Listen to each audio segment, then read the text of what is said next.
আপনার জেনুইনলি আপনি উমরা করতে যাচ্ছেন এরকম কিছু, হ্যাঁ? বাট আপনি যেতে পারছেন না। এটা হচ্ছে আরো 15 দিন আগে নিছিল, ওইটা আপনার টিকিট দিয়ে আবার বের করে দিচ্ছে। না, আপনারা যাচ্ছি, আপনারা টাকা দিচ্ছেন, আপনাদেরই তো অধিকার জানার। আমার জানার অধিকার, সেটা আমার বিষয় দিলে আমি ডকুমেন্ট কিন্তু আমি যাচাই করে দেখতে পাবো কম্পিউটার চেক দিয়ে আর এটা সত্যি কিনা মিথ্যা। একটু কথা বলি, এখানে আসছেন কি বেড়াতে আসছেন, ঘুরতে আসছেন এখানে? না না, বাইরে যাওয়ার জন্য। বাইরে যাওয়ার জন্য? আপনার কি আজকে ফ্লাইট?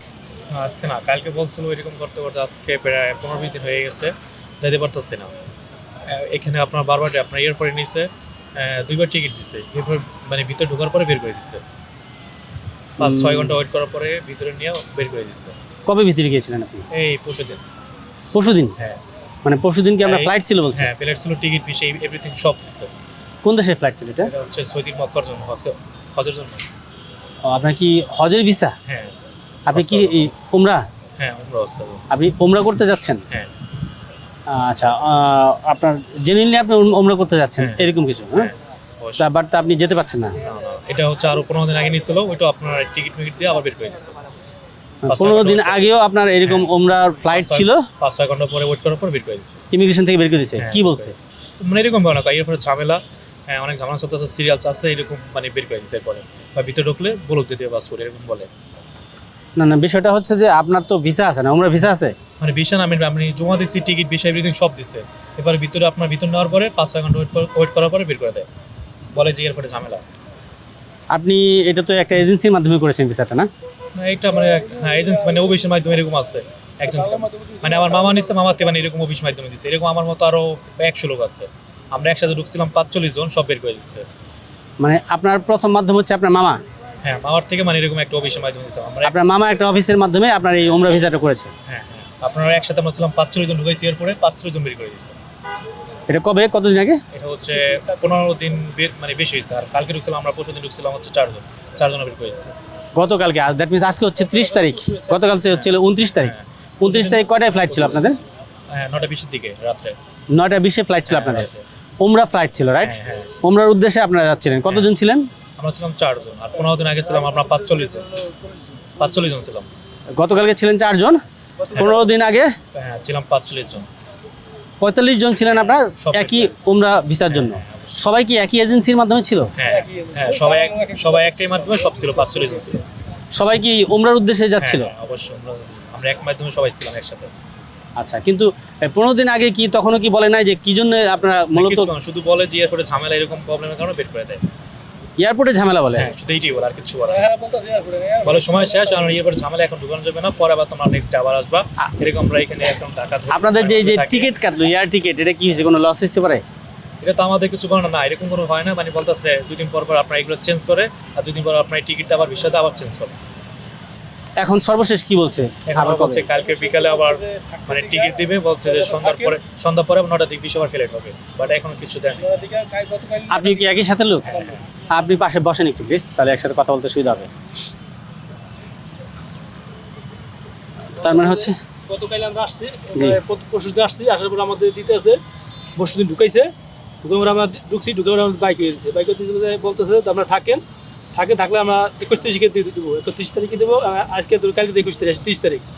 এখন আমরা তার আশায় বসে নিয়েছি, আমরা যদি তাতে দেয় তাহলে আমরা বুঝতে পারবো যে এটা সঠিক না মিথ্যা। আগে আপনারা টোটাল এ পর্যন্ত রিফিউজ হলেন কতদিন? 3 দিন? এখানে আগে 1 ফ্রি ইচ্ছে হয়েছে, কালকে আর 2 ফ্রি ইচ্ছে হয়েছে। এরপরে আবার আগামীকালকে আবার ট্রাই করবে আপনাদের ফ্লাইটের জন্য? হ্যাঁ, আবার ট্রাইল আছে। আগামীকাল যদি দেয়, তাহলে বুঝতে পারবো যে সঠিক বিষয় দিচ্ছে।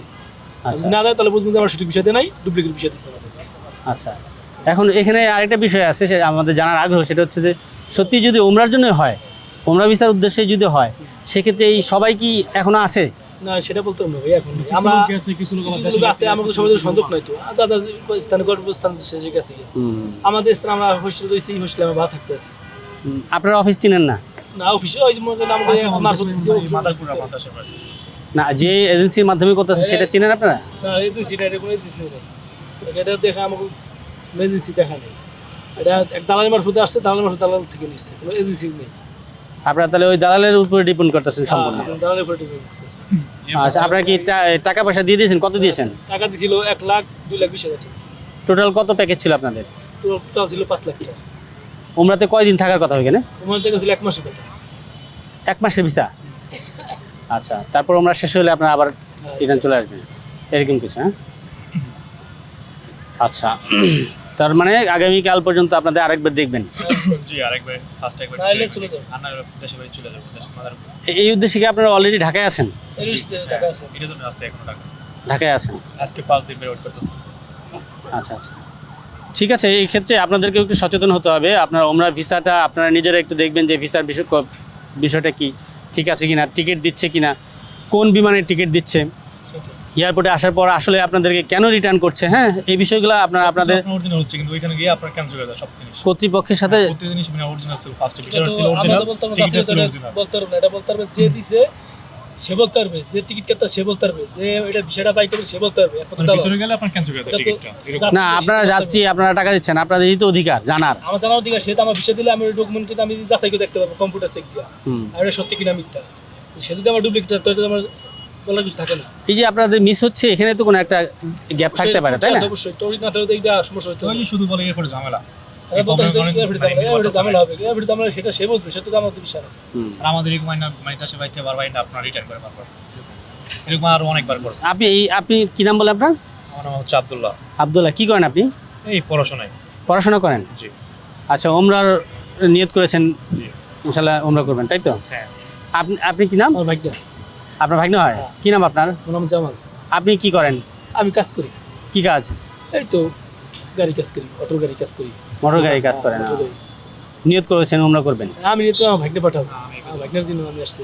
আমার ভাগ্নে- আপনি যাচ্ছেন না, আমি যাচ্ছি, ভাগ্নের জন্য আপনি আসছেন? ভাগ্নের জন্য আমি আসছি। ও আচ্ছা আচ্ছা, ভাগ্নের সাথে সব, ভাগ্নে দেখা তো বুঝবে না, জি জি জি, তার জন্য আমি ভাগ্নের সাথে। আচ্ছা। আল্লাহ আপনাদের সহায়ক, আপনারা ওমরার নিয়ত করেছেন, কিন্তু আপনারা একটু আপনাদের এজেন্সির সাথে শক্তভাবে বিষয়টা আলোচনা করেন যে কেন, কি সমস্যার কারণে বাংলাদেশের এরকম। গভর্নমেন্ট নিতে পারে না, বাংলাদেশের গভর্নমেন্ট ভালো হইতে এসব ঝামেলা হয় না, বাংলাদেশের গভর্নমেন্ট নিতে পারে না। না, আসলে গভর্নমেন্ট তো উপরের বিষয়, টপ, নিচে আমরা হচ্ছে জনগণ মেন। হ্যাঁ, জনগণকে আগে সচেতন হতে হবে। এটা যদি সুব্যবস্থা মানুষের প্রয়োগ করতো, আইন প্রয়োগ করতো, তাহলে কিন্তু হতো না। আইনটা প্রয়োগ কখন করবে? আপনি অভিযোগ করেন, এই যে আপনি ভুক্তভোগী, আপনি অভিযোগ করেন, আপনার এজেন্সির খবর নেন, ভুক্তভোগী নেন। সেখানে তোমার ভুক্তভোগী হবে না, সেখানে তো আমরা অভিযোগ করে আমরা ছাড় পাইবেন না, সেখানে তো আমরা ধরে হারানি টাকা লাগবে। না, সেটা পরের বিষয়, কিন্তু আগে তো আপনাকে সচেতন হতে হবে। আইন নেই, ডকুমেন্ট আইন নেই যে না, এটা সিকিউরিটি সিও মানে দিতে হবে, যেটা হবে কার্যকরী হবে আইন। এগুলো আইন তো বাংলাদেশে নাই, তোরই নাই। আপনি যেটা করতেছেন, আপনি দেখা যায় দামা দিয়া এটা আমি কাজই তুলে দিয়ে দেবো, ব্যাস। এর মধ্যে না না, সেটা ঠিক আছে, হতেই পারে একটা আইনের দুর্বলতা থাকতে পারে, গ্যাপ থাকতে পারে, কিন্তু আপনার অবস্থান থেকে একজন সচেতন নাগরিক হিসাবে আপনি যখন বুঝতেছেন যে আপনার সাথে রং হচ্ছে, আপনি তো আগে যাবেন, আগে আইনের দ্বারস্থ হন, তারপরে যদি না হয় তাহলে আবার আছে না, উত্তোলন কখন আছে না? দেশটা আইন তো নাই, দেশে আইন আছে কোনো? আইন থাকবে না কেন? আইন আছে, আইনের প্রয়োগ হয়তো বা ক্ষেত্র বিশেষে কম বেশি হতে পারে। আইন তো নাই আপনার দেশে, কার কাছে দেবেন? যে প্রশাসন কাছে প্রশাসন আপনাকে দেবে। এই তো বললাম, এই যে আপনাকেই তো বলছি, আপনি তো জান না এখনো। এই যে আপনি ভুক্তভোগী 3 বার, আপনি এখনো গেছেন? সুব্যবস্থা আইন কিছু নাই, আগে যান। থাকতো তো আসলে আইনের আস্থা পেতো না, আইনের আস্থা আছে না, আস্থা চলে আসবে, আপনারা চেষ্টা করতে করতে চলে আসবে। আমরাও চাই যে আইনের যদি সুবিধা থাকতো, তাহলে মনে হয় যে মানুষগুলো হারানি হয়, মানুষগুলো তো হারানি হয়, এই হারানি হইতো না। না না, শুধু অভিযোগ করলে হবে না, শুধু অভিযোগ করলে হবে না। এখানে আপনি নিজে ভুক্তভোগী, 3 বার ভুগছেন, টাকা দিয়েছেন, আপনি ভুগছেন 3 বার, এখন আপনি বসে আছেন শুধু দোহাই দিচ্ছেন আইনের সমস্যা।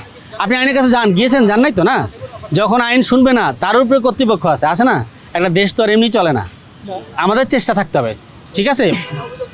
গ্যাপ থাকতে পারে, কিন্তু আমাদের চেষ্টা থাকতে হবে। হ্যাঁ, আমরা আশা করি যে আপনাদের সমস্যার সমাধান হবে, কিন্তু আমাদের সচেতন হতে হবে, আমাদের জানতে হবে, আমাদের আরও বেশি জানতে হবে। দর্শক, আপনারা এখন দেখলেন যে এক ভাই, তিনি উমরার উদ্দেশ্যে যাচ্ছেন, তিনি ইতিমধ্যে ভুক্তভোগী, 2 বার তিনি রিফিউজ হয়েছেন এয়ারপোর্ট থেকে। তাদের কেন বা কী কারণে তাদের ফ্লাইট হচ্ছে না, সেই বিষয়েও তারা এখনও জানে না। আশা করি তারা তাদের কর্তৃপক্ষের সাথে কথা বলে তাদের বিষয়টা জানবেন। আর আপনারা যারা যেই দেশে যাচ্ছেন ভিসার উদ্দেশ্যে, সেটা উমরা হোক, ভিজিট হোক, কাজের ভিসা হোক, যে ভিসাতে যাচ্ছেন, আপনি নিজে ভালো জানেন যে আসলে কোন উদ্দেশ্যে আপনি যাচ্ছেন। সেই বিষয়ে আপনার জানার অধিকার আছে। আপনার এজেন্সি হোক, আপনার যে মিডিয়া হোক, প্রত্যেকের কাছে আপনার জানার অধিকার আছে। আপনি অবশ্যই জানতে চেষ্টা করবেন, তাতে করে আপনি হয়রানি বা বিপদ থেকে রক্ষা পাবেন। আইন শৃঙ্খলা অবশ্যই আছে আমাদের দেশে, সরকার আছে, আইন শৃঙ্খলা আছে, অবশ্যই এটা সুপ্রয়োগও আছে, কিন্তু সেটা আমাদেরকে আদায় করে নিতে হবে। প্রবাসী টিভি, সারা বিশ্বে বাংলাদেশ, এয়ারপোর্ট থেকে প্রেমিত খন্দকার।